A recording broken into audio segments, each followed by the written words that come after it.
Togo Info, le Togo à votre portée.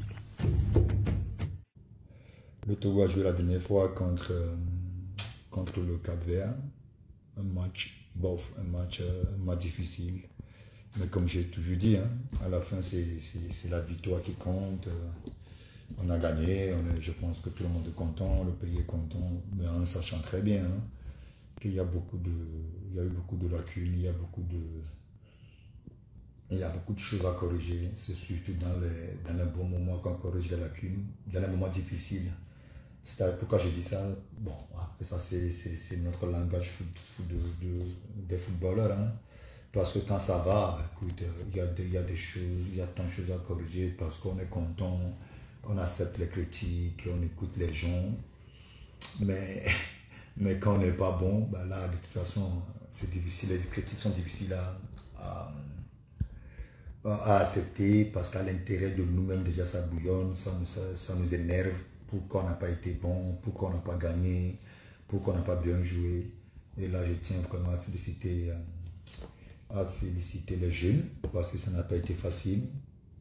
Mener 2-0 au score à la maison devant le public, en sachant très bien que l'équipe, on a une équipe en ce moment qui est très douteuse. Mais bon, à la fin, comme j'ai toujours dit, c'est la victoire qui compte. On est revenu au score en deuxième mi-temps. Kevin Deke qui nous double, qui fait un super match.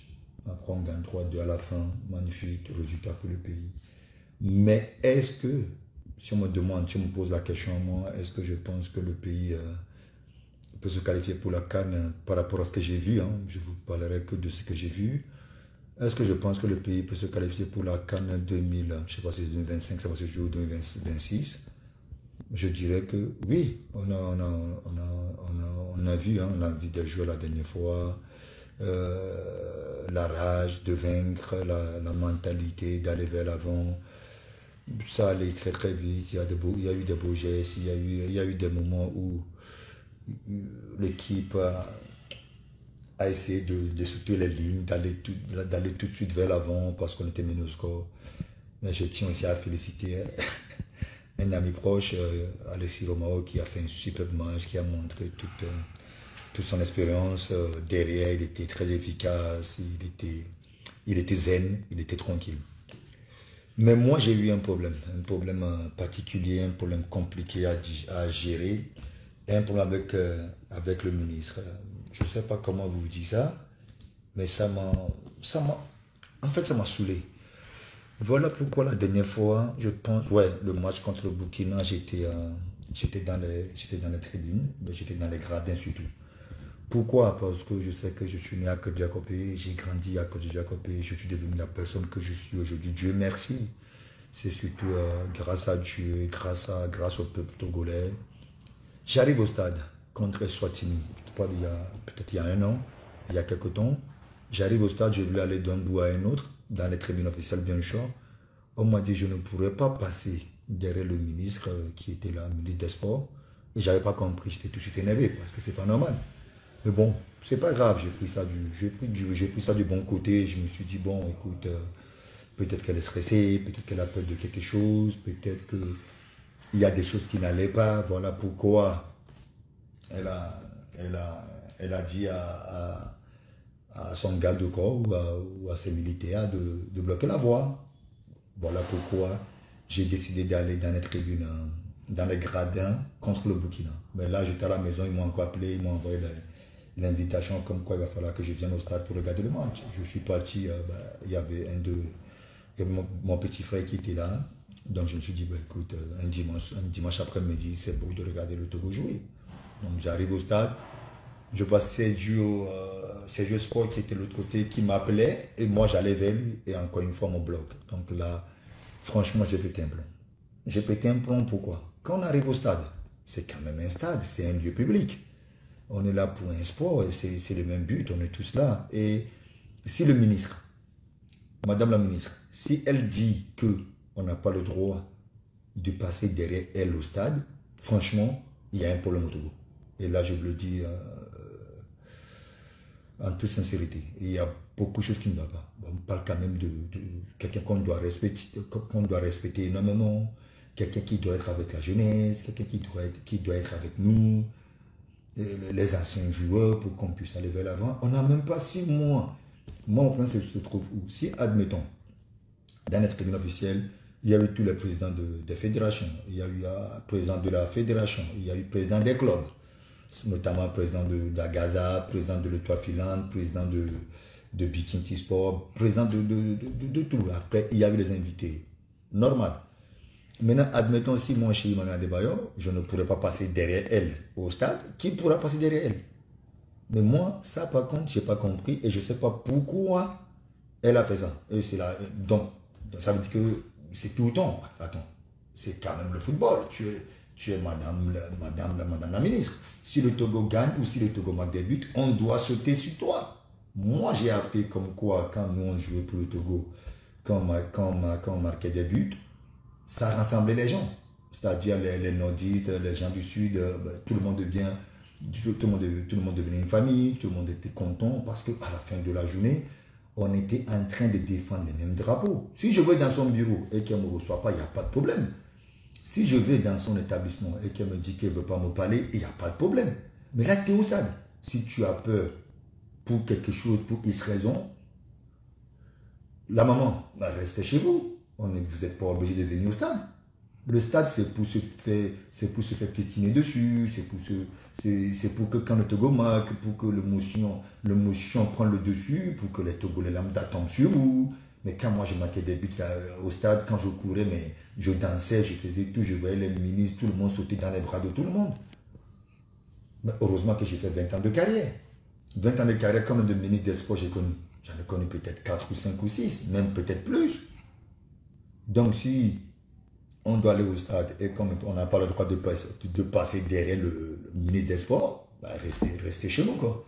Donc voilà, moi je pense que maintenant il va falloir que ça soit clair. Si c'est pour aller au stade et que je n'ai pas le droit, écoute, si on n'a jamais attendu dans l'histoire du monde, hein, on ne va pas prendre que le Togo. Après peut-être que je peux toutefois me tromper. Moi j'ai jamais attendu quelque part comme quoi il y a eu un coup d'état pour un ministre des Sports au stade. Il y a eu un enlèvement d'un ministre au stade. Ils ont tué un ministre des Sports au stade. Donc, elle a peur de quoi? D'autant plus que, c'est pas comme si on gagnait à l'époque quand nous on jouait les matchs à 15h30. À 11h, le stade il est déjà plein. Bon, là, on peut dire, ok, on comprend parce qu'il y a tellement du monde. Mais là, il n'y a pas du monde. Donc, pour moi, c'est pas normal. Et maintenant, comment faire pour avancer? Je pense que maintenant, les éliminatoires sont finis. Le Togo finit bien parce qu'on gagne un match à la fin. C'est bien pour la confiance, c'est bien pour les jeunes frères.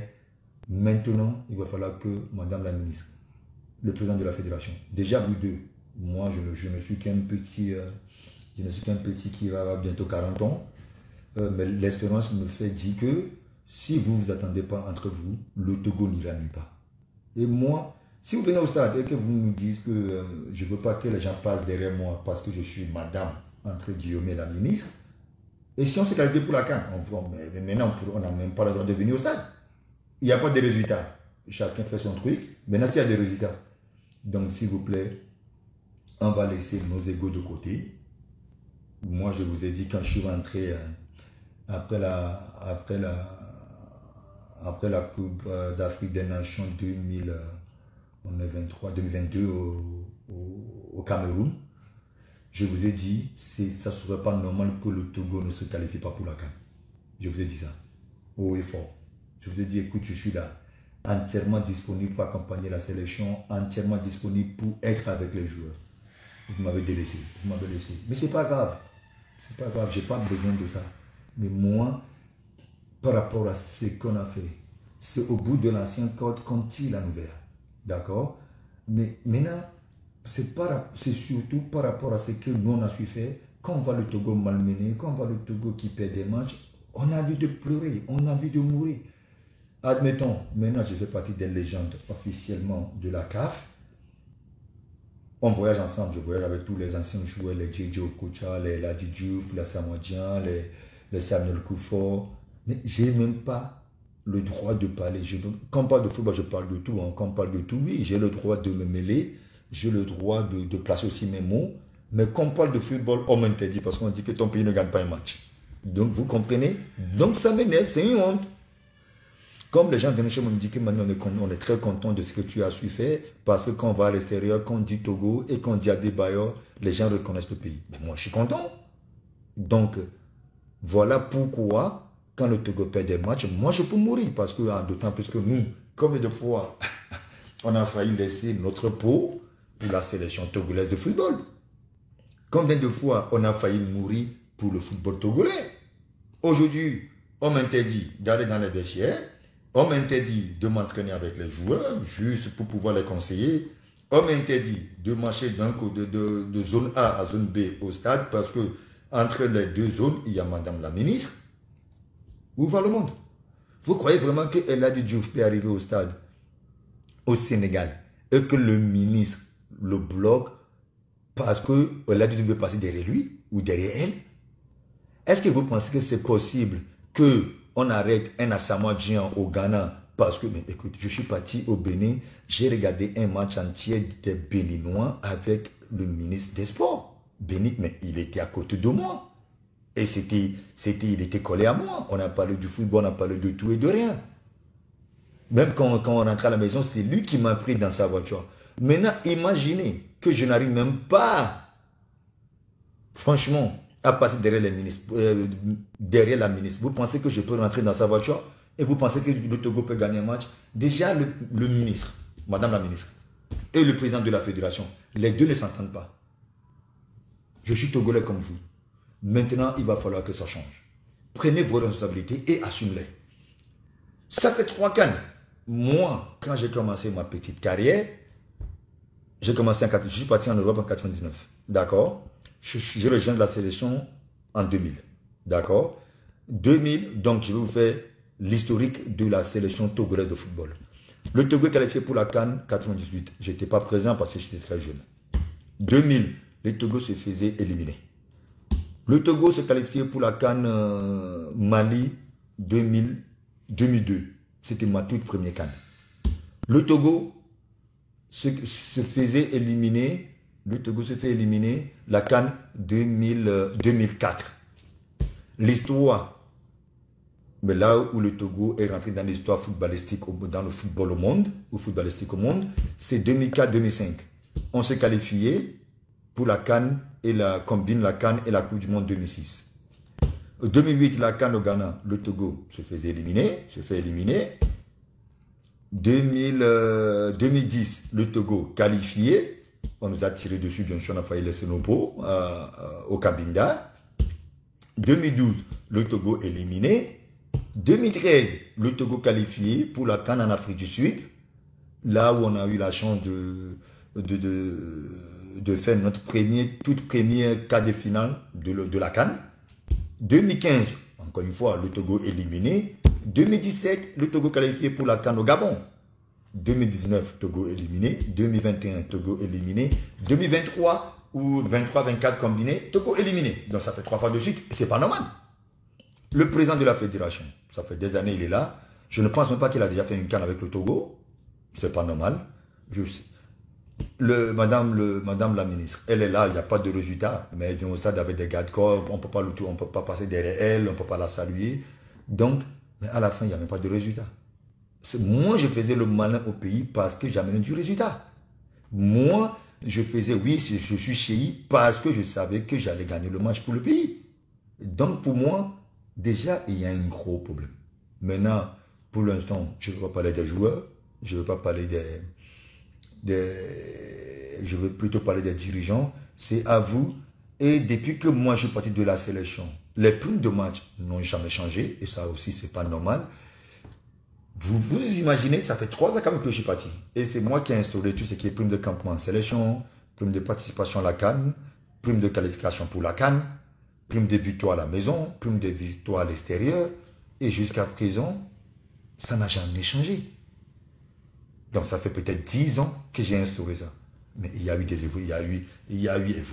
évaluation, il y a des trucs qui ont monté, il y a des trucs qui ont descendu. Mais il va falloir que le Togo décide. Soit on augmente un peu les primes des joueurs, soit on diminue. Maintenant, on parle des infrastructures. Il n'y a pas de problème, on n'a même pas de terrain. le terrain Kege, on a Kege quoi. Donc si pour X raison, il y a un problème, on ne peut même pas jouer ailleurs parce que le terrain, votre terrain synthétique là, municipal là, ça ne sert à rien. Ça ne sert absolument à rien du tout. Et c'est là où j'étais le plus nul de ma carrière. Parce que le terrain est pourri. Donc mettez les joueurs dans de bonnes conditions. À chaque fois on dit, pourquoi le joueur dans son club respectif, il est trop fort et quand il vient en Afrique, il n'est pas bon. Mais il n'est pas dans les mêmes conditions. Pour aller au match en Europe, on ne prenait même pas nos chaussures. Juste pour vous dire, quand j'étais à Madrid, même quand on part au match à Madrid, il y a quelqu'un qui nous a amené 3 slips. Donc tout ce que nous on prenait, c'est nos parfums, nos déodorants et tout ça. Mais au Togo, tu dois tout faire. Tu arrives dans la chambre, il n'y a pas d'eau. Tu arrives lundi ou mardi, vous devez partir mercredi soir. Finalement, vous allez quitter le pays vendredi soir. Vous arrivez dans un pays où vous allez prendre le bus pour faire 7 heures de route. Alors que vous avez déjà fait 3-4 heures de vol, c'est normal que tu ne peux pas être à fond. C'est normal que le corps est fatigué. C'est normal que tu ne peux pas avoir des résultats. Mais quand on voit le cas sénégalais, mais le Sénégal, cette année, ils ont tout raflé sur le continent. Beach soccer, Sénégal. Championnat de Coupe d'Afrique des Nations, moins de 21 ans, Sénégal. Coupe d'Afrique je sais pas, des CHAN, je sais pas quoi, du Sénégal. Mais parce que ces joueurs-là voyagent en avion privé. Les joueurs-là voyagent en avion privé, ils arrivent, vont directement à l'hôtel, il y a le cuisinier qui est dans l'avion avec eux. Mais de temps en temps, je suis togolais, mais de temps en temps, on est à l'extérieur, on est en Zambie, ou après le match, on va manger à Koumé, mais parce que je suis togolais, c'est ma culture. Mais tu vas manger à Koumé comment? Tu es en Zambie, tu n'as pas un chef avec toi. Mais traitez les joueurs, mettez les joueurs dans les bonnes conditions. Comme ça, quand il n'y a pas de résultat, maintenant, les têtes doivent tomber. C'est aussi simple que ça. Moi, partout où j'ai joué dans les grands clubs, c'est toujours comme ça. Si vous voulez que ça avance, menacez les gars. Dites-leur qu'écoute, on a besoin de résultats. S'il n'y a pas de résultats, les têtes vont tomber. C'est aussi simple que ça. Donc, Madame la ministre, elle mettra la pression sur le président de la fédération. Le président de la fédération mettra la pression sur l'entraîneur. L'entraîneur mettra la pression sur son team manager. Et son team manager mettra la pression sur ses joueurs. Et maintenant, englobé par le supporter. Et c'est aussi simple que ça. Le football, c'est pas... Maintenant, posez la question à la fédération. Leur ambition, c'est quoi? Le Togo, c'est quoi? Maintenant, on a déjà éliminé pour cette CAN, c'est fini, Dieu merci. Ou je suis dégoûté, je ne suis pas content, mais Dieu merci. Maintenant, l'avenir, c'est quoi? L'objectif, c'est quoi? Notre vision de la sélection togolaise de football, c'est quoi? Dans 2 ans, est-ce que on veut qualifier? Si c'est oui, il va falloir que quelqu'un nous dise. Si c'est non, il va falloir que quelqu'un réponde. Si on voyait le Togo qualifié, parce que la dernière fois, quand j'ai eu à parler avec le coach, le président de la fédération, M. Akovi, au Maroc, à Rabat, il me l'a dit que l'équipe, elle est très jeune. Et je lui ai dit, mais écoute, si le Togo, l'équipe nationale togolaise prend 2 ans, l'équipe du Bénin va prendre 2 ans. L'équipe du Sénégal prend 2 ans aussi. Aujourd'hui, si on rajoute 2 ans sur l'âge de Dieng, on doit rajouter 2 ans sur l'âge de Sadio Mané. Donc les deux l'évolution de l'âge, c'est la même chose. Maintenant, ça dépend de ce que tu racontes. Comme obstacle sur ton chemin. Sadio Mané, il a gagné la Champions League, il a gagné la Premier League, donc l'expérience, c'est pas du tout la même chose.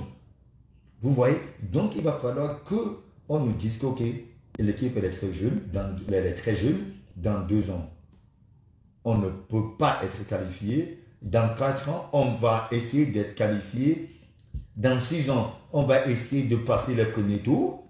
Et dans 8 ans, 10 ans, on part à la CAN pour la gagner. C'est compréhensible. Au moins, c'est une vision.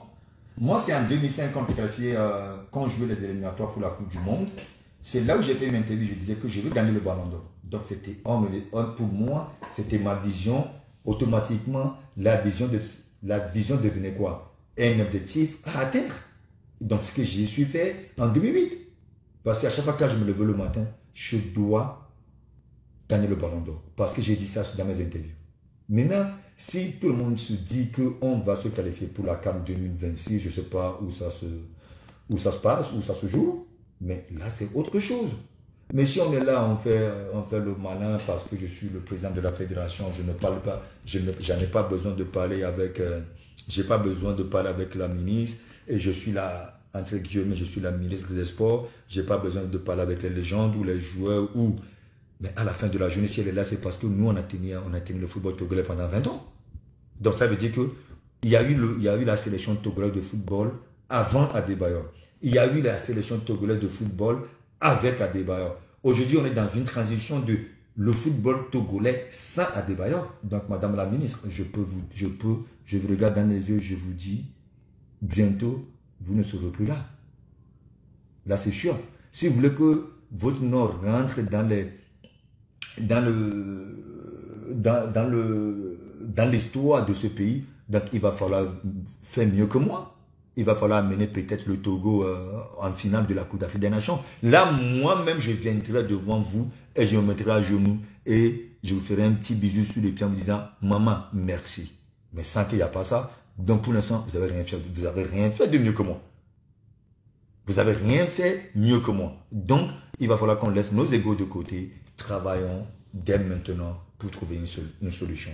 Maintenant, je reviens sur le cas Serge Akakpo. Les gens pensent que je ne l'aime pas, mais c'est un petit frère avant tout. Serge Akakpo, on ne peut pas parler, on ne peut même pas s'asseoir et parler football, Serge Akakpo et moi. Parce que ce que j'ai vécu dans le domaine footballistique et ce qu'il a vécu, c'est complètement différent. Donc, on ne peut jamais, en aucun cas, nous comparer. Donc ça, il ne faut pas comparer l'incomparable. Là, on laisse de côté. D'accord? Maintenant, je vais poser juste une question lambda. Maintenant, vous allez chercher sur l'Internet. Donc, si peut-être que j'ai tort, parce que moi, vous savez, je suis un enfant de la rue. Peut-être que j'ai tort. Si j'ai tort, je vais vous appeler, je vais revenir sur les réseaux sociaux et je vais m'excuser auprès de tout le monde. Maintenant, regardez sur les réseaux sociaux, regardez sur Google, regardez sur Internet. Dans quel pays le team manager de la sélection nationale se retrouve, même pas le pire, pas dans un autre pays à côté, dans un autre continent. Si je me trompe, je vais venir dans le monde entier. Imaginons, d'accord, que le team manager de l'équipe de France vivait en Afrique. Imaginons que le team manager de l'Afrique du Sud vivait aux États-Unis. Imaginons 2 secondes. D'accord? Le président de la République vit en France. Mais c'est la même chose. Donc pour moi, je vous ai dit à plusieurs reprises, je n'ai pas de problème avec Serge Akakpo. Mais je ne suis pas d'accord pour que le team manager de la sélection nationale vit dans un autre continent. Mais je n'ai jamais vu ça. Bon, heureusement que j'ai joué pendant des années. Une société, imaginons le directeur de la brasserie vit en France. Le directeur de la brasserie, c'est un Français. Il vit à Lomé. Mais parce que la société, elle est à Lomé. Le siège de la société se trouve à Lomé. Mais j'ai rien compris. Si ça vient de moi-même, je vais, même s'il veut, je lui laisse une de mes maisons. Mais je le serre la main. Mon petit frère, bienvenue. Maintenant, tu as le temps, tu dois regarder tous les matchs de championnat, de 2-1, 2-2, Ligue 1, 2-1, le NATO, ça s'appelle, je crois, la deuxième division. Excusez-moi. Ils doivent aussi voir les jeunes. On parle des fois, il y a des matchs des jeunes. Il n'est même pas là. Alors qu'aujourd'hui, on voit, mais moi j'ai commencé la sélection à l'âge de quoi? À l'âge de 16 ans. Pourquoi? Parce qu'Akoussa a été le directeur technique de la sélection à l'époque. Parce que j'ai grandi avec lui, c'était mon papa football. Parce que c'était mon papa de football. Parce qu'il regardait tous mes matchs. Maintenant, à quel moment ça je peux dire, le joueur qui a marqué le 3e but, il paraît qu'il est parti il n'y a pas longtemps, je pense qu'il est parti en Algérie. Mais à quel moment ça je lui avais joué? Il ne regarde même pas le championnat togolais. Donc, et après aussi, entre guillemets, j'ai vu que vous voulez professionnaliser le football togo. Mais arrêtons. On ne peut même pas. On n'a rien. On n'a pas de stade. Vous voulez professionnaliser quoi? On n'a pas d'infrastructure. C'est maintenant que le pays est en train d'évoluer vers là-bas. Mais arrêtons. Arrêtons de vendre des rêves aux gens. Je ne veux pas critiquer le pays, mais on n'a pas encore... Arrêtons de dire des choses qu'on ne peut même pas faire. On n'a que 2 stades dans le pays. Et encore. Et maintenant, vous voulez professionnaliser le championnat. Comment? Comment? L'infrastructure, on n'en a pas. C'est maintenant qu'on tend vers les choses. Mais maintenant, il va falloir étaler toutes ces choses-là par terre.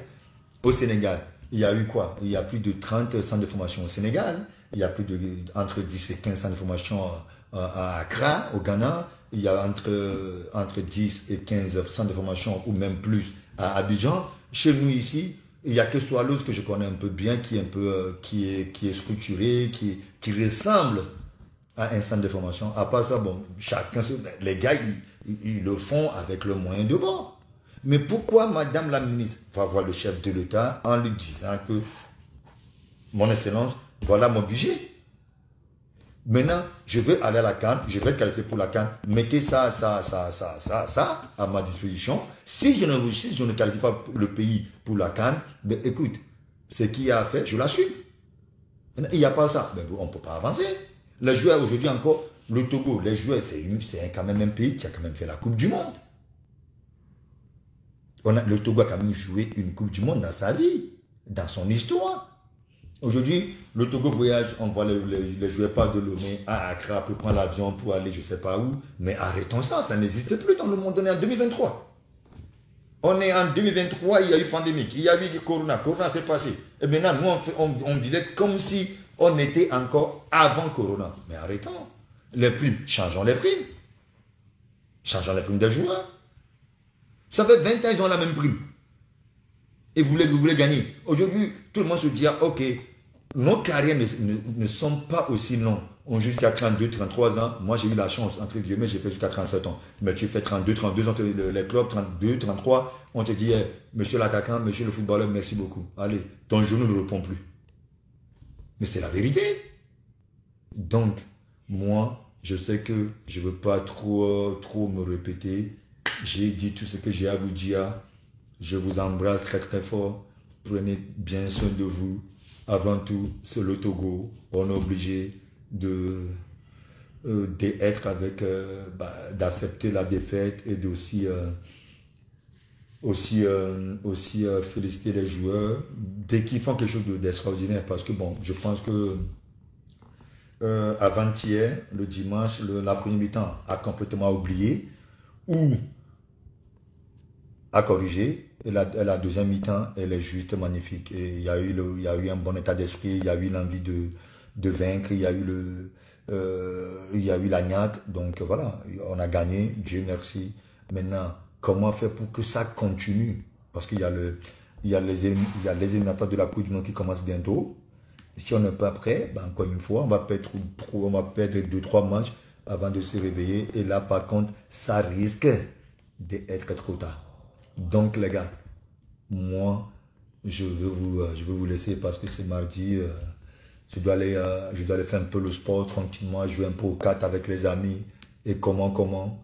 Si vous voulez encore un peu plus de détails, dites-moi.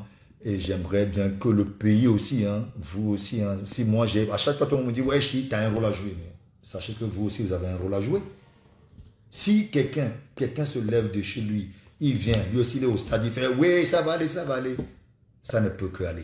Donc ma voix porte parce que j'étais dans le domaine avant vous où je connais mieux parce que j'ai eu la chance de faire une petite carrière. Là, on parle de football. Mais j'aimerais bien que les prochains matchs, moi-même, on va voir comment on va se retrouver quelque part pour qu'on aille au stade nombreux, pour qu'on aille vraiment supporter les éperviers comme ça se faisait avant. Et nous, quand on prenait la voie de novice, dès qu'on tournait, on voyait le stade de Kégué. La plupart des joueurs, je ne vais pas citer les noms, il y a des joueurs qui pleuraient parce que c'est l'émotion qui prend le dessus. La dernière fois, je disais à un ami, j'ai eu la chance de jouer à Manchester City, au Real de Madrid, à Arsenal, au FC Monaco. Mais quand je porte le maillot de la sélection, ça n'a rien à voir. C'est juste magnifique, c'est beau. Tu as l'impression que tu vas mourir même avant le match. Tu as l'impression que il y a le ventre se ferme seul, tu n'as pas envie de manger, tu as faim, tu transpires, tu as froid. C'est ça la sélection. C'est ça qui est magnifique. Là, je vous parle, j'ai l'impression que j'ai le maillot jaune. C'est pour ça que quand je vois le maillot jaune de la sélection, je tremble. C'est autre chose. C'est autre chose. Mais écoute, c'est après la carrière qu'on s'en rend compte. Quand on est dedans, on est des acteurs. On se dit, ouais, c'est un match important, j'avais la pression de... Moi, j'avais une bonne pression. La pression que j'avais, c'était quoi? La pression de faire gagner le match. La pression de faire la différence. La pression de gagner le match pour mon pays. Mais aujourd'hui, je suis un peu plus tranquille. Mais quand je vais au stade, croyez-moi que je peux mourir. Ça bouillonne à l'intérieur de moi, même plus qu'avant. Parce que quand je vois les joueurs commencer par traîner, je me suis dit, même en étant dans le tribunal, tu te dis, ouais, si j'étais là-bas. Mais les temps sont passés. Aujourd'hui, à Adebayor, c'est le passé. D'accord? Maintenant, on va encourager nos jeunes. On va être avec eux, les accompagner même dans nos prières de tous les jours. Comme nous, on aime prier en Afrique les matins et les soirs. De ne pas oublier la sélection. Avant, je me rappelle très bien hein, quand on faisait acquis le tour à la radio Sport FM, avant que nous rentrons au pays, il y a plein d'émissions où les journalistes demandaient au peuple de prier pour nous, d'être derrière nous. Maintenant, je vous le demande d'être, encore une fois, derrière les jeunes. Et après, si on ne se qualifie pas, on peut les engueuler, on peut leur insulter, mais pour l'instant, on doit se focaliser sur la victoire. En se focalisant, qu'est-ce qu'on doit faire? Restons derrière ces joueurs. Pas que physiquement, pas que mentalement, pas que financièrement, mais aussi en esprit. Priez pour eux tous les jours. Priez pour ça, priez pour... On n'a pas besoin de citer tous les noms. Suisse, tous les joueurs qui auront la chance de porter les maillots des éperviers, que le bon Dieu les garde, que le bon Dieu leur donne bonne forme, que le bon Dieu soit derrière eux. C'est tout ce qu'on peut faire. Ça prend 30 secondes, même pas. D'accord? Merci beaucoup. Moi, je pense que j'ai trop parlé. Vous voyez, j'ai des salives. Bon, peace out. Moi,